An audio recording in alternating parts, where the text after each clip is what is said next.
श्री सनातन गोस्वामी पाद जी, हम उनको प्रणाम करते हैं।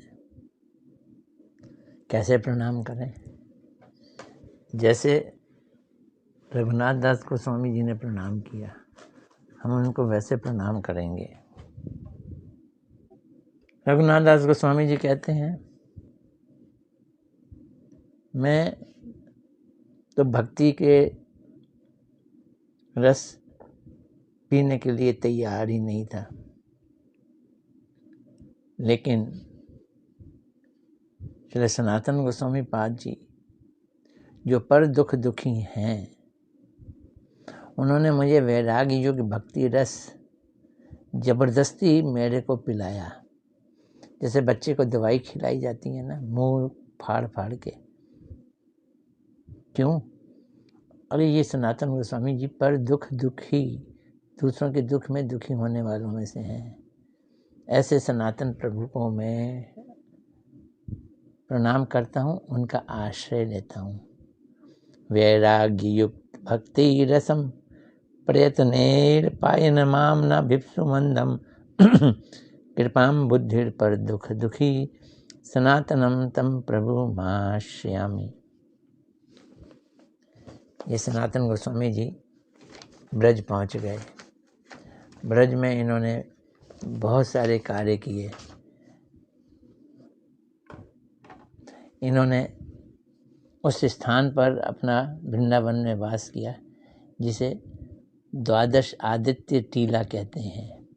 भगवान कृष्ण जब कालिया नाग को उन्होंने उनके सिर पे नाचे थे और कालिया धाम में छलांग मारी थी, तब उन्हें बहुत ठंड लगी। जब बाहर निकल के आए तो उस स्थान पे 12 सूर्य एक साथ चमके और उन्होंने कृष्ण की ठंड को दूर किया। उसे कहते हैं द्वादश आदित्य टीला। वहीं पास में उन्होंने मदन मोहन जी के मंदिर की स्थापना की। श्री श्री राधा मदन मोहन। बड़ी अद्भुत कथा है ये। श्री सनातन गोस्वामी जी वृंदावन में रहते थे। गिरिराज गोवर्धन जाते थे, गिरिराज जी की परिक्रमा करते थे, फिर मथुरा में जाते थे, वहाँ मधुकरी करते थे। तो मधुकरी करते करते एक घर में पहुँचे। चौबे का घर था, चतुर्वेदियों का। चतुर्वेदी तो नहीं मिलता, उसकी पत्नी चौबायन कहते हैं उनको, वो मिलती थी। उसका एक बेटा था, बेटे का नाम था सदन। और वहीं उस चौबायन का एक मंदिर था, वहाँ ठाकुर जी थे मदन मोहन, मदन। सनातन गोस्वामी जी के आश्चर्य का ठिकाना ना रहा जब उन्होंने देखा कि मंदिर से उतर के मदन मोहन जी उस लड़के के संग खेलते हैं और चौबायन उनको बुलाती है, ओ मदना, ओ सदना। चौबायन उनके लिए सुबह सुबह खिचड़ी बनाती है। उठते ही खिचड़ी आग पे रखती है, नहाने धोने का कोई कार्य नहीं करती। सुनने में तो ऐसा है, जिस डंडी नीम की डंडी से दातन करती थी, उसी दातन से खिचड़ी को हिलाती थी और फिर दोनों खिचड़ी खाते थे बड़े स्वाद से और फिर खेलते थे। और उसके बाद मदन मोहन जी मंदिर में जाके स्थापित हो जाते थे। सनातन गोस्वामी जी ने एक दिन चौबायन को कहा कि देख, मदना तो तेरा बेटा है, पर सदना तो खुद ठाकुर, और सदना तो तेरा बेटा है, मदना तो तेरे ठाकुर जी हैं ना। हाँ, ठाकुर जी हैं, उनको तो हिसाब से खिलाना चाहिए ना, नहा धो के शुद्ध होकर। और उसी डंडी से तू चलाती है। बोलती, हाँ बात तो सही कही आपने। अब जी दूसरे दिन घरों में नल तो है नहीं जो नहा लेगी, वो यमुना जी गई, नहा के आई, फिर उसने खिचड़ी बनानी रखी। बहुत देर हो गई। अब दोनों बालक मदन और सदना चिल्ला रहे हैं, मैया खिचड़ी दो, मैया खिचड़ी दो।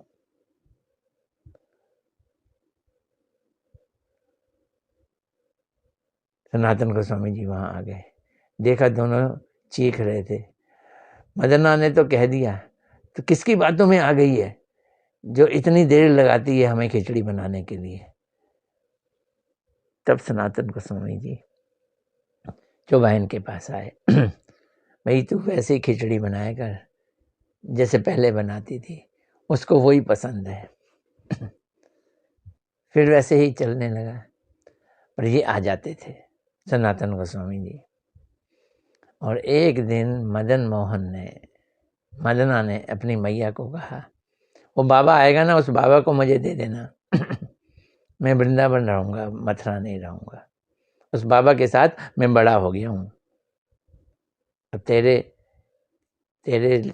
योग्य नहीं रहा मैं। अब चौबहन रोने लगी, तेरे बिना मैं रहूंगी कैसे? नहीं नहीं, तू आके दर्शन कर लेना, बाबा जी को दे दे, वो मुझे बड़े अच्छे लगे। बाबा जी कौन है? सनातन गोस्वामी जी। सनातन गोस्वामी कौन? लवंग मंजरी। उनको तो लवंग मंजरी के हाथ का सेवा चाहिए। अब वो सनातन गोस्वामी जी को बोले, मुझे ले जाओ। सनातन गोस्वामी जी बोलते, बिल्कुल नहीं, मैं सन्यासी हूँ, मधुकरी खाता हूँ, आटा मिल जाता है उसको ही मैं पानी में भिगो के उसका टिकड़ा बना लेता हूँ और रूखा खा जाता हूँ। और तुम चटोरे हो, तुम्हारे लिए कहाँ से खाना लाऊंगा? बोलते जैसे बनाओगे मैं खा लूँगा। तुम्हारे लिए श्रृंगार कहाँ से लाऊंगा? मंदिर तुम ले तो चलो, सारी शर्तें मान लीजिए। इन्होंने ठाकुर जी को ले आए, एक पत्थर पे ही रख दिया, मंदिर तो था नहीं, पैसे भी नहीं है, और वो टिकड़ा बनाकर उनको खिलाते। कुछ दिन के बाद मदन मोहन जी बोले, सनातन गोस्वामी, सनातन बाबा, या तो रोज फीका टिकड़ा खिलाता है, नमक तो दे दिया कर साथ में। सनातन गोस्वामी जी तिरछी नजर करके बोले, आज नमक मांग रहा है, कल फिर चीनी मांगेगा, फिर रबड़ी मांगेगा, तेरी जीभ तो रुकेगी नहीं, मैं कहाँ से दूंगा? मधुकरी खाने वाला मैं। मदन बोले, ठाकुर जी खुद, मदन गोपाल, मैं अपना बंदोबस्त खुद कर लूं? हाँ कर लो। बस जी, ये कहने की देर थी। दूसरे तीसरे दिन एक बहुत बड़ा जहाज जैसी नाव दिल्ली से एक व्यापारी लेके आ रहा था, कृष्णदास कपूर उसका नाम था। और सनातन गोस्वामी जी के घर के सामने आदित्य टीला, यमुना है ना, वहीं पे नाव अटक गई, चले ही ना।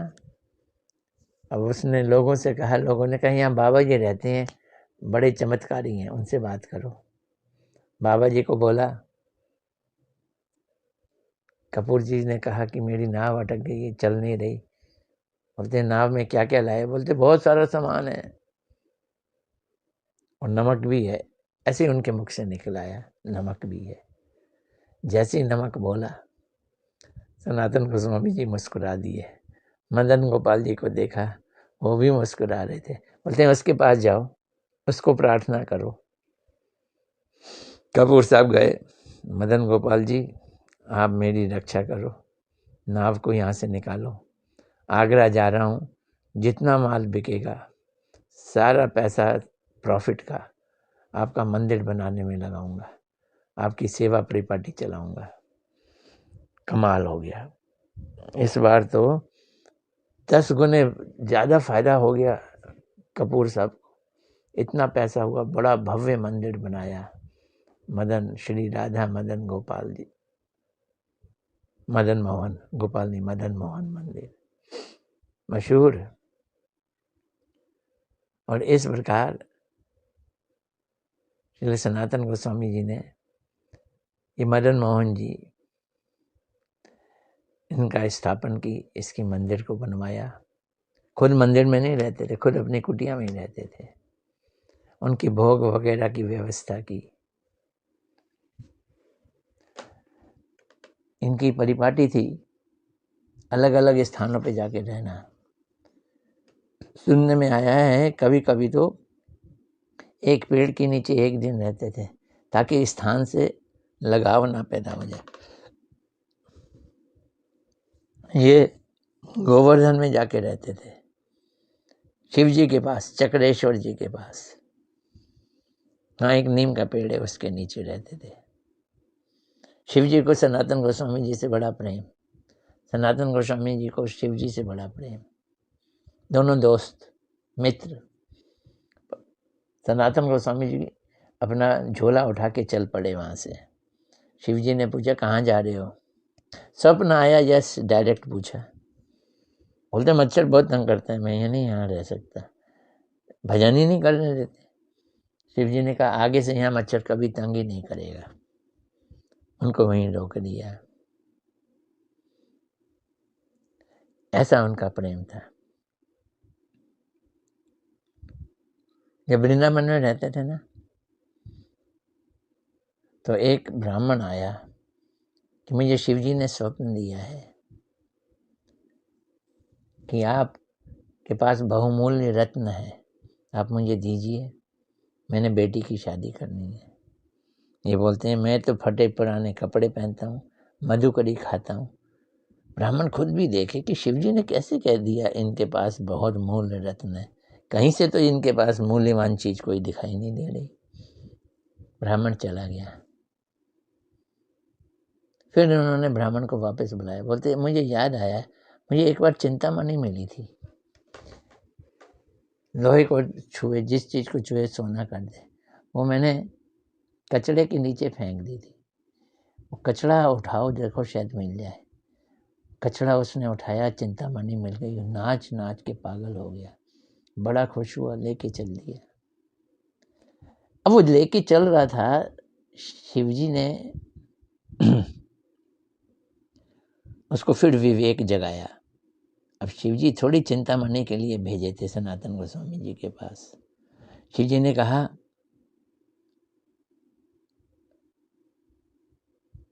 कि तू जा, सबसे मूल्यवान चीज है सनातन के पास, बाबा सनातन बाबा के पास, वो ले लेना। अब ये सोचने लगा ये चिंतामणि तो उन्होंने कचड़े के नीचे डाल रखी थी, यहाँ तक कि भूल भी गए थे ऐसी कोई चीज है। इसका मतलब है चिंतामणि जैसी चीज के प्रति उनका कोई लोभ, कोई मोह है ही नहीं। तो उनके पास ऐसा क्या धन है जिसको शिवजी ने कहा था कि उनके पास है? ये धन तो वो नहीं हो सकता। फिर वापस आ गए। बोलते हैं आपके पास जो गुप्त धन है वो धन हमको दो। तब इन्होंने कहा कि जा यमुना जी स्नान करके आ। फिर हरि नाम दिया, पर ये कह दिया कि वो जो चिंतामणि है उसे यमुना जी में फेंक दे। इसने फेंक दी। जब हरि नाम दिया, बोलो हरे कृष्ण कृष्ण कृष्ण हरे हरे, हरे राम राम राम हरे हरे। पहले तो उसको बड़ा अटपटा लगा, ये तो मुझे वैसे भी आता था, इन्होंने मुझे क्या दिया? चिंतामणि और फिकवा दी। बोलते हैं ये तो मुझे आता था। बोलते हैं नहीं, यही सबसे बहुमूल्य धन है। ब्राह्मण को पहले विश्वास नहीं हुआ, तब उन्होंने उसके सिर पे हाथ रख दिया। जैसे ही हाथ रखा बस जी झरझर आंख से पानी आने लगा। क्यों? प्रेम मिल गया, कृष्ण प्रेम मिल गया, कृष्ण के दर्शन हो गए। लीलाएं तो बहुत हैं। एक बार ये नंदगांव के पावन सरोवर के पास में रहते थे, भजन करते थे। वहां एकदम अकिंचन भाव से खुले में बैठ के भजन करते हैं, खाने की भी चिंता नहीं। कौन जाए मधुकरी करने भी? कृष्ण गोपाल छोटा गोपाल बन के एक मटकी में दूध लेके आए। मेरी माँ ने भेजा है, उन्होंने देख लिया तेरे होंठ सूख रहे हैं, तुझे प्यास और भूख लग रही है।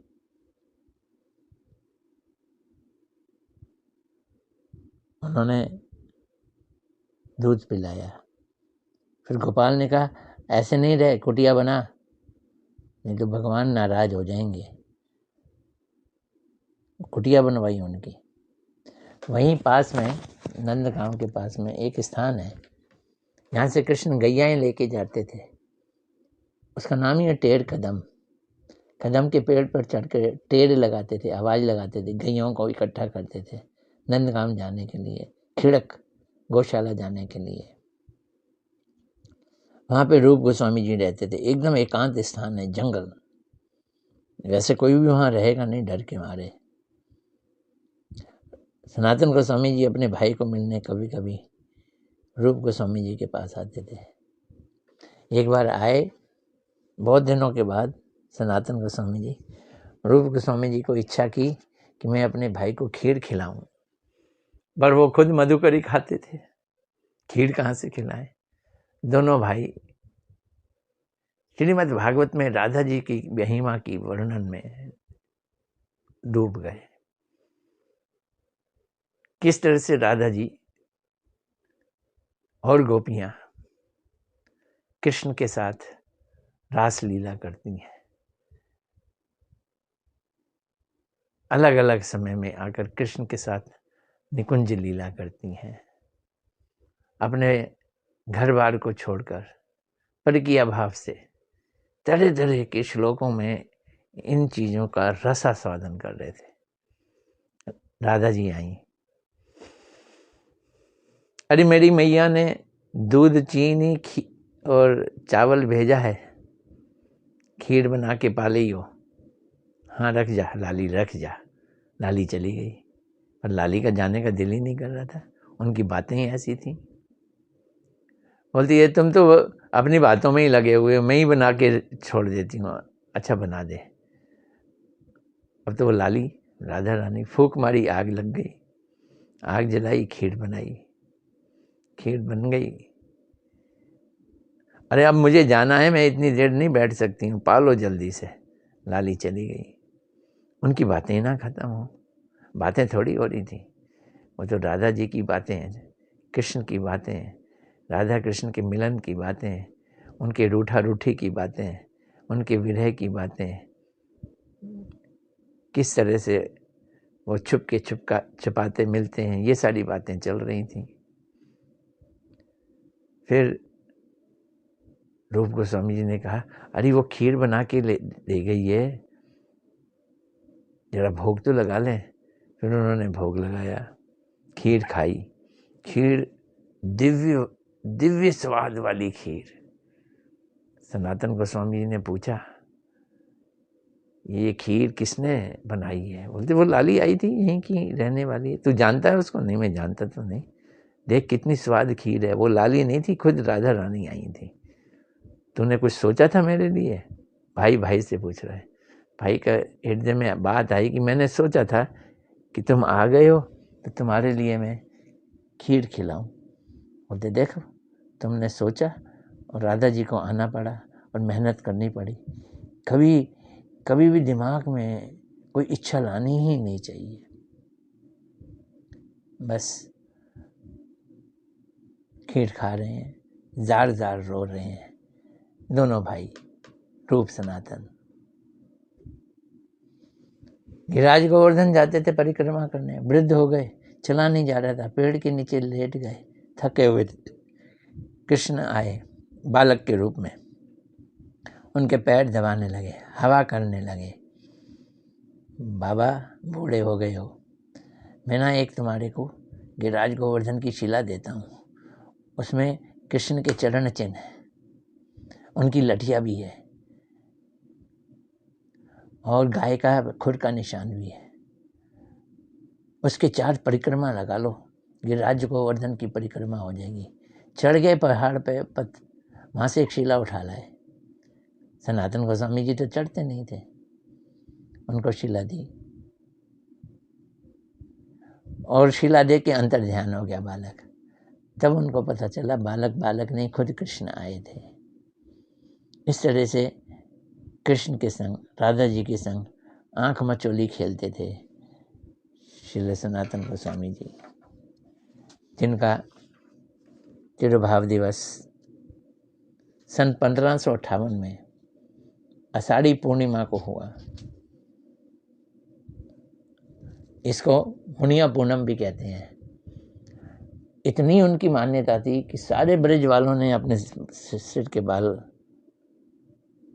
शेव करा दिए, खोर करा दिया, इसलिए इसे मुड़िया पूनम भी कहते हैं।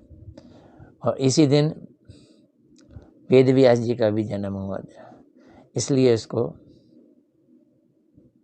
गुरु पूर्णिमा भी कहते हैं। हम श्री सनातन गोस्वामी जी के चरणों में हृदय से प्रार्थना करते हैं कि आपने जो सुंदर सुंदर भाव, चैतन्य महाप्रभु के भाव, राधा पाल्य दासी वाले भाव, ब्रज प्रेम, श्री बृहद भागवतमृतम में जो आपने रस बरसाया है और जो आपने साधन करने की सखत परिपाटी भी बनाई है, उन सब को हम आत्मसात करें और भक्ति में आगे बढ़ें। गौर प्रेमानंदे हरि हरि बोल।